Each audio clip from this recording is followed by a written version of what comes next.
శాంతి. తేదీ 17/10/2023. మధురమైన పిల్లలు, ఆత్మలైన మీకు మీ రథాలున్నాయి. నేను నిరాకారుడను. కల్పంలో ఒక్కసారి నాకు కూడా రథం కావాలి. నేను బ్రహ్మ అనుభవి వృద్ధ రథాన్ని అప్పుగా తీసుకుంటాను. ప్రశ్న: ఏ నిశ్చయం ఆధారంతో దేహభానాన్ని మర్చిపోవడం చాలా సహజము. జవాబు: పిల్లలైన మీరు పూర్తి నిశ్చయంతో బాబా, మేము మీకు చెందినవారిగా అయిపోయామని అన్నారు. తండ్రికి చెందినవారిగా అవ్వడం అంటేనే దేహభానాన్ని మర్చిపోవడం.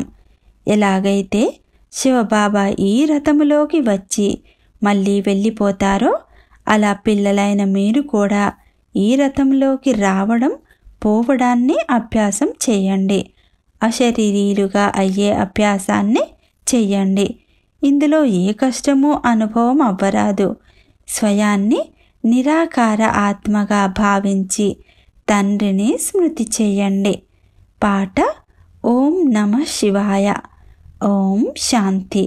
శివబాబా పిల్లలకు ఈ బ్రహ్మరథము ద్వారా అర్థం చేయిస్తారు. ఎందుకంటే నాకు నా రథము అయితే లేదు కదా, మరి నాకు కూడా రథం తప్పకుండా కావాలి కదా అని శివబాబా పిల్లలనే అడుగుతారు. ఆత్మలైన మీ అందరికీ మీ రథాలున్నాయి కదా. బ్రహ్మ, విష్ణు, శంకరులకు కూడా సూక్ష్మ శరీరాలున్నాయి కదా. లక్ష్మీనారాయణులు మొదలైన ఆత్మలందరికీ శరీర రూపీ రథాలు తప్పకుండా ఉన్నాయి. వాటిని అశ్వాలని కూడా అంటారు. కానీ నిజానికి వారు మనుష్యులే కదా. మనుష్యుల విషయమే అర్థం చేయించబడుతుంది. జంతువుల విషయాలు జంతువులకే తెలియాలి. ఇక్కడైతే ఇది మనుష్య సృష్టి కావున తండ్రి కూడా కూర్చొని మనుష్యులకి అర్థం చేయిస్తారు. మనుష్యుల్లో ఉన్న ఆత్మలకే అర్థం చేయిస్తారు, శరీరాలకు కాదు. ఆత్మలైన మీ అందరికీ మీ శరీరాలున్నాయి కదా అని బాబా నేరుగా అడుగుతారు. ప్రతి ఆత్మ శరీరాన్ని తీసుకుంటుంది, వదులుతుంది. మనుష్యులైతే ఆత్మ 84 లక్షల జన్మలు తీసుకుంటుందని అనేస్తారు. అది తప్పు. నిజానికి మీరు 84 జన్మలు తీసుకొని పూర్తిగా అలసిపోయారు, ఎంతగా విసిగిపోయారు. కనుక 84 లక్షల జన్మల విషయమే లేదు. ఇవన్నీ మనుష్యుల కోతలు. ఆత్మలైన మీకు కూడా మీ రథాలున్నాయి. నాకు కూడా రథం కావాలి కదా. నేను మీ అనంతమైన తండ్రిని. పతిత పావనులు, జ్ఞానసాగరులు అని కూడా నన్ను మహిమ చేస్తారు.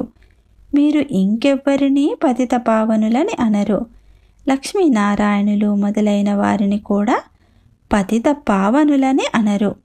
పతిత సృష్టిని పావనంగా తయారు చేసేవారు అనగా పావన సృష్టి అయిన స్వర్గ రచయిత పరమపిత పరమాత్మ తప్ప ఇంకెవ్వరూ అవ్వజాలరు. తానే ఉన్నతోన్నతులైన సుప్రీం ఫాదర్. మీరు నెంబర్ వారీగా రాతి బుద్ధి నుండి పారసు బుద్ధి కలవారిగా అవుతున్నారని తండ్రికి తెలుసు. బయటి మనుష్యులకు ఇది తెలియదు. కావున నాకు కూడా తప్పకుండా రథం కావాలి కదా. పతిత పావనుడైన నేను తప్పకుండా పతిత ప్రపంచంలోకి రావలసి ఉంటుంది కదా అని తండ్రి అర్థం చేస్తున్నారు. ప్లేగు వ్యాధి వచ్చినప్పుడు డాక్టర్లు ప్లేగు వ్యాధిగ్రస్తుల వద్దకు రావలసి ఉంటుంది. మీలో పంచవికారాలనే రోగం అర్థకల్పం నుండి ఉంది. అవి మనుష్యులకు దుఃఖమునిచ్చేవి. ఈ పంచవికారాల ద్వారా మీరు పూర్తిగా పతితులుగా అయిపోయారు. కావున నేను పతిత ప్రపంచంలోకి మీ వద్దకు రావలసి ఉంటుంది కదా అని తండ్రి అర్థం చేయిస్తారు. పతితులనే భ్రష్టాచారులని అంటారు, పావనులను శ్రేష్టాచారులని అంటారు. తప్పకుండా మీ భారతదేశము పావన శ్రేష్టాచారంగా ఉండేది. లక్ష్మీనారాయణుల రాజ్యం ఉండేది. దానినే సర్వగుణ సంపన్నము అని మహిమ చేస్తారు.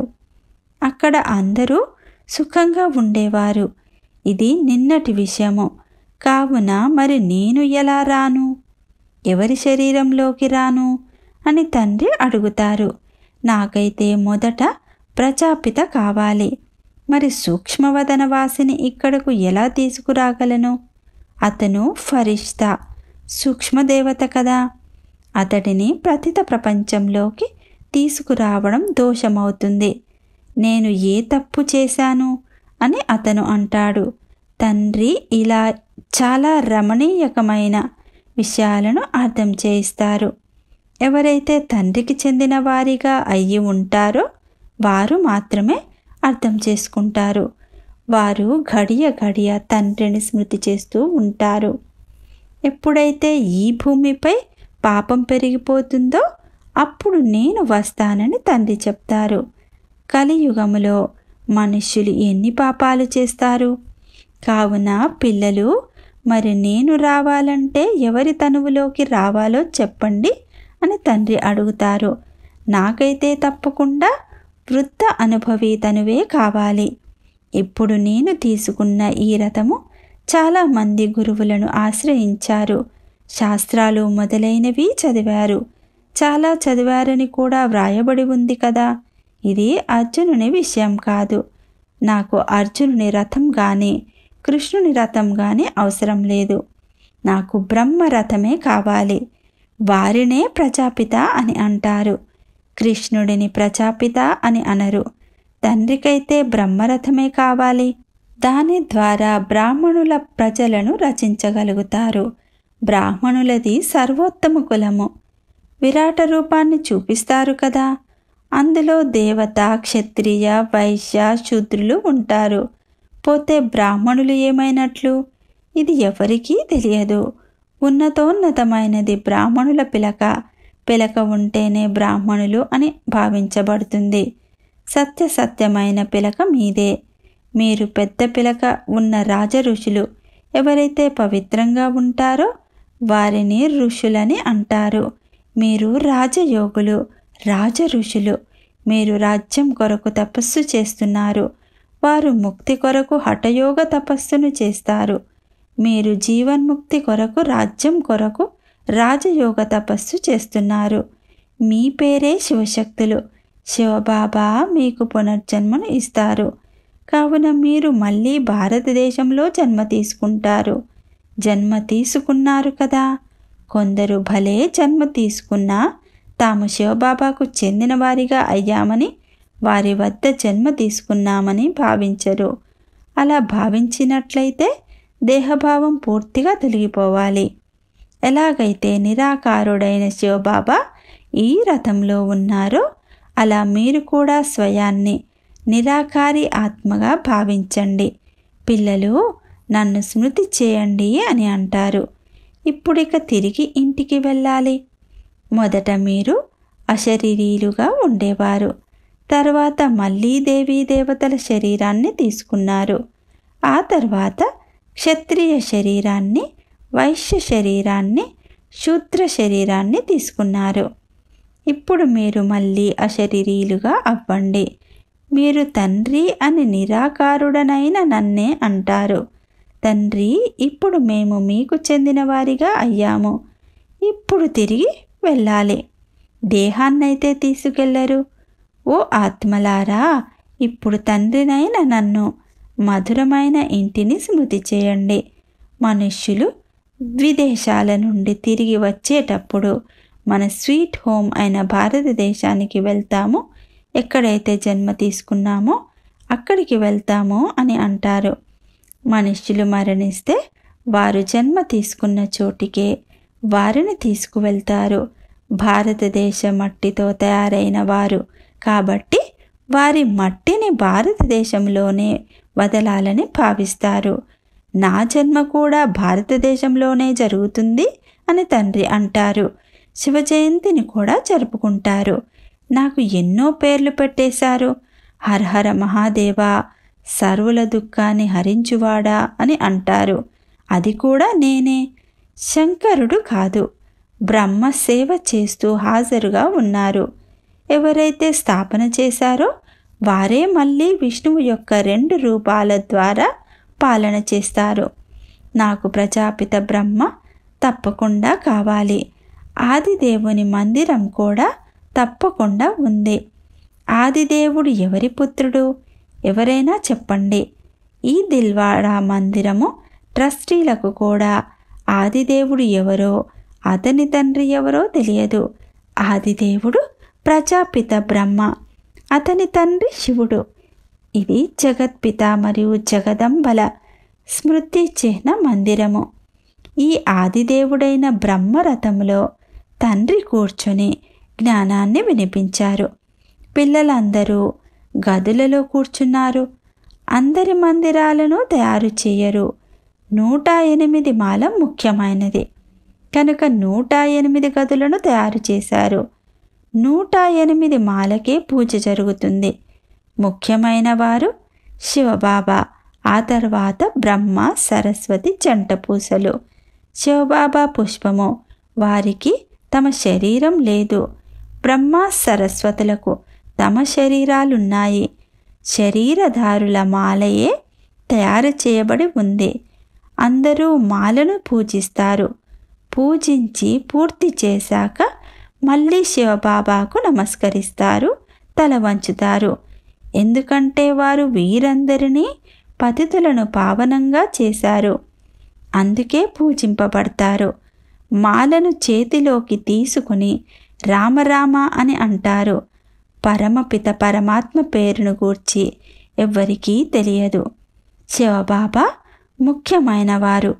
అలాగే ప్రజాపిత బ్రహ్మ మరియు సరస్వతి కూడా ముఖ్యమైన వారే. పోతే బ్రహ్మకుమార కుమారీలు ఎవరెవరు పురుషార్థం చేస్తూ ఉంటారో వారి పేర్లు ఉంటాయి. ముందు ముందు మీరు అన్నీ చూస్తూ ఉంటారు. ఎప్పుడైతే చివరి సమయం వస్తుందో అప్పుడు మీరు ఇక్కడకు వచ్చి ఉంటారు. ఎవరైతే పక్కా యోగులుగా ఉంటారో వారే ఇక్కడ ఉండగలరు. భోగులైతే కాస్త అలజడి వినగానే అంతమైపోతారు. కొందరు మనుష్యులు ఎవరి ఆపరేషన్ను చూసినా స్పృహ తప్పి పడిపోతారు. ఇప్పుడు పార్టిషన్ అంటే దేశ విభజనలో ఎంతమంది మరణించారు? మేము ఏ యుద్ధం లేకుండా రాజ్యం తీసుకున్నామని వారు గొప్పలు చెప్తూ ఉంటారు. కానీ లెక్కలేనంతమంది మరణించారు. ఇదంతా అసత్యమైన మాయ. ఇప్పుడు సత్యమైన తండ్రి కూర్చొని మీకు సత్యమైన విషయాలను వినిపిస్తారు. నాకు రథమైతే తప్పకుండా కావాలి. ప్రియుడైన నేను గొప్పవాడిని కనుక నా ప్రేయసి కూడా గొప్పదే కావాలి. సరస్వతి బ్రహ్మముఖ వంశావళి. తాను బ్రహ్మకు పత్ని, యుగల్ కాదు, బ్రహ్మపుత్రిక. ఆమెను జగదంబ అని ఎందుకు అంటారు? ఎందుకంటే ఇతను పురుషుడు కదా. కావున మాతలను సంపాలించేందుకు ఆమెను ఉంచారు. బ్రహ్మముఖ వంశావళి అయిన సరస్వతి బ్రహ్మకు కూతురు అవుతుంది. మమ్మ యువతి, బ్రహ్మ వృద్ధుడు. మరి యువతి అయిన సరస్వతి బ్రహ్మకు భార్యగా శోభించదు కూడా. జీవిత భాగస్వామి అని పిలువబడచాలదు. ఇప్పుడు మీరు అర్థం చేసుకున్నారు కనుక నేను ఈ బ్రహ్మ శరీరాన్ని అప్పుగా తీసుకోవలసి ఉంటుందని తండ్రి అంటారు. అప్పుగా అయితే చాలామంది తీసుకుంటూ ఉంటారు. బ్రాహ్మణులకు తినిపించినప్పుడు ఆ ఆత్మ వచ్చి బ్రాహ్మణుని శరీరాన్ని ఆధారంగా తీసుకుంటుంది. ఆత్మ ఆ శరీరాన్ని వదిలి అయితే రాదు కదా. అలా జరగదు. డ్రామాలో ఈ సాక్షాత్కారాల యొక్క ఆచారం కూడా మొదటి నుండి రచింపబడి ఉందని పిల్లలకు అర్థం చేయించడం జరిగింది. ఇక్కడ కూడా పిలుస్తారు. అలా ఆత్మ శరీరాన్ని వదిలి వచ్చేస్తుందని కాదు. అలా రాదు. ఇది డ్రామాలో రచింపబడి ఉంది. తండ్రి కొరకైతే ఈ రథము నందిగణం వంటిది. లేకుంటే శివుని మందిరములో నందిని ఎందుకు చూపిస్తారు? సూక్ష్మవతనంలో శంకరుని వద్దకు నంది ఎక్కడి నుండి వచ్చినట్లు? అక్కడ బ్రహ్మ విష్ణు శంకరులే ఉంటారు. వారిని యుగల్స్ అంటే జంటలుగా చూపిస్తారు. ప్రవృత్తి మార్గాన్ని చూపిస్తారు. మరి అక్కడకు ఆ జంతువు ఎక్కడి నుండి వచ్చింది? మనుష్యుల బుద్ధి ఏమాత్రమూ పనిచేయదు. ఏది తోస్తే అది అంటూ ఉంటారు. దాని వలన సమయం, శక్తి అన్నీ వ్యర్థమవుతాయి. మేము పావన దేవతలుగా ఉండేవారము, మళ్ళీ పునర్జన్మలు తీసుకుంటూ మేము పతితులుగా పూజారులుగా అయిపోయామని మీరు అంటారు. మీరే పూజ్యులు, మీరే పూజారులు అని అంటారు కదా. పూజ్యునిగాను పూజారిగాను భగవంతుడు అవ్వరు. వారు 84 జన్మలు తీసుకోరు. మాయ మనుష్యులను పూర్తిగా రాతిబుద్ధి కలవారిగా చేస్తుంది. హం సోహం అన్న పదానికి అర్థము ఆత్మలైన మనమే పరమాత్మ అని కాదు, బ్రాహ్మణులైన మనమే దేవతలుగా అవుతాము అని దాని అర్థము. పునర్జన్మలు తీసుకుంటూ వస్తాము. ఇది ఎంత మంచి జ్ఞానము! నేను ఎవరిలో అయితే ప్రవేశించానో అతను ఎందరో గురువులను ఆశ్రయించారు, శాస్త్రాలు చదివారు, పూర్తి 84 జన్మలు తీసుకున్నారు. ఇతడికి ఆ జన్మలు తెలియవు.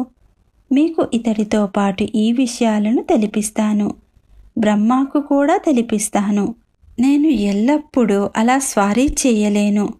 బ్రహ్మముఖ వంశావళులైన బ్రాహ్మణులకు తెలియజేస్తాను. నాకు రథం కూడా కావాలి కదా. పిల్లలైన మీరు స్మృతి చేస్తారు, నేను వచ్చేస్తాను. నేను సేవ చెయ్యాలి. కావున శ్రీ అయిన శివుని మతము ద్వారా భారతదేశం పావనంగా అవుతుంది. నరకవాసులకు శ్రీ అన్న టైటిల్ని ఇవ్వడం తప్పు. ఇంతకుముందు ఈ శ్రీ అన్న పేరు ఉండేది కాదు. ఇప్పుడు అందరినీ శ్రీ అనగా శ్రేష్ఠులుగా చేసేశారు. శ్రేష్టాతి శ్రేష్టమైన వారు ఒక్క శివబాబాయే. ఆ తర్వాత సూక్ష్మవతన వాసులైన బ్రహ్మ విష్ణు శంకరులు, ఆ తర్వాత శ్రీలక్ష్మీ నారాయణులు. ఇవి అర్థం చేసుకోవలసిన విషయాలు. జ్ఞానము ఎంతో ఆనందకరమైనది. కానీ కొందరు చదువుతూ పారిపోతారు. మాయ తండ్రి చేతిని వదిలింపచేస్తుంది. దుకాణాలు కూడా నెంబర్ వారీగా ఉన్నాయి. పెద్ద దుకాణాలలో తప్పకుండా మంచి సేల్స్మెన్ ఉంటారు. చిన్న దుకాణాలలో తక్కువ మంది ఉంటారు. కావున మహారథులు ఉండే పెద్ద దుకాణం ఎక్కడైతే ఉంటుందో అక్కడకు వెళ్ళాలి. మాతలకు చాలా సమయం ఉంటుంది. పురుషులు వ్యాపార వ్యవహారాలు చూసుకోవాలి కాబట్టి బిజీగా ఉంటారు. మాతలైతే ఖాళీగా ఉంటారు. వంట వండితే చాలు. కానీ వారు పురుషులు మళ్ళీ మీపై బంధనాలు వేస్తారు. బ్రహ్మకుమారీల వద్దకు వెళ్తే విషం ఆగిపోతుందని వింటారు. కావున మాతలను ఆపుతారు. శివబాబా ఎటువంటి జారిపోయే వస్తువంటే వారిని గడియ మర్చిపోతారు. తండ్రి పూర్తిగా సహజమైన దారిని తెలియజేస్తారు. నన్ను స్మృతి చేసినట్లయితే మీ పాపాలు కూడా అంతమైపోతాయి.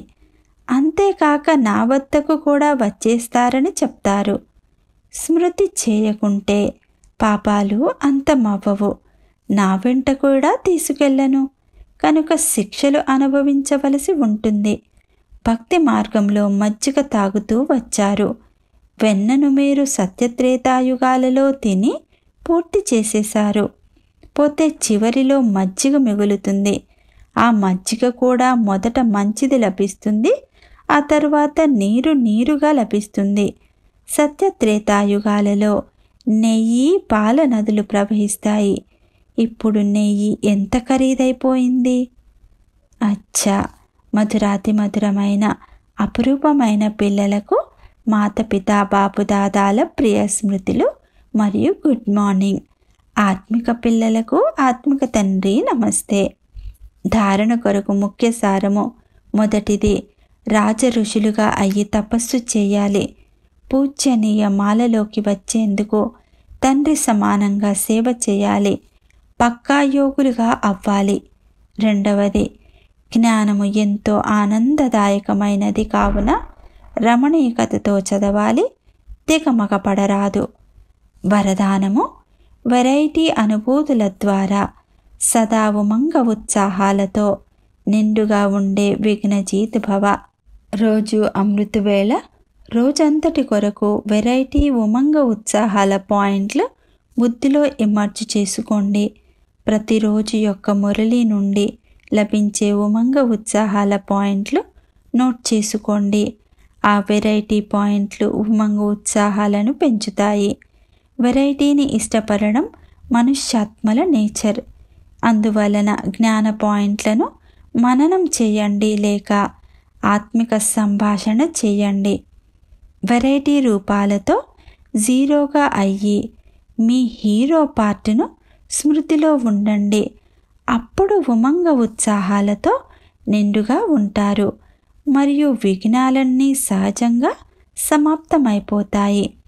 స్లోగన్: క్రోధభూతము దూరం నుండే పారిపోయేటంత శాంత చిత్తంగా తమ అవస్థను తయారు చేసుకోవాలి. ఓం శాంతి.